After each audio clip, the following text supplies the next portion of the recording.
បើថ្ងៃទី30គេដោះលែងលោកកឹមសុខាខ្ញុំកោសក់ដើម្បីឲ្យខ្ញុំនិយាយនឹងវាខុសប៉ុន្តែយ៉ាងណាខ្ញុំគិតថាបើខ្ញុំបូជាកោសក់នឹងដើម្បីឲ្យលោកកឹមសុខានៅក្រៅឃុំ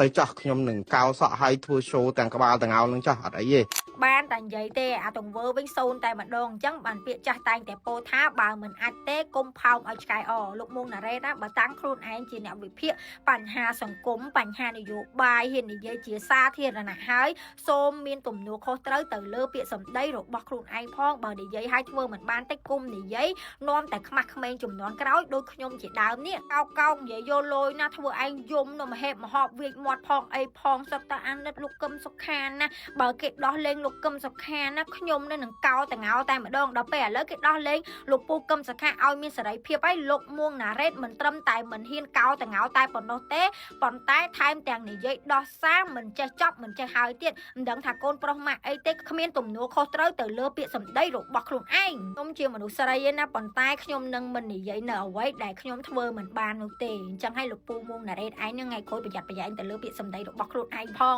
បើនិយាយអីជាសាធារណៈឲ្យធ្វើមិនបានទេគុំនិយាយនាំតែគេជន់កខ្មាស់គេទៀតនេះវាបង្ហាញឲ្យឃើញថាលោកឯងគ្មានទំនួលខុសត្រូវទៅលើអ្វីដែលលោកឯងនិយាយនោះទេនិយាយឲ្យតែរួចមួយពេល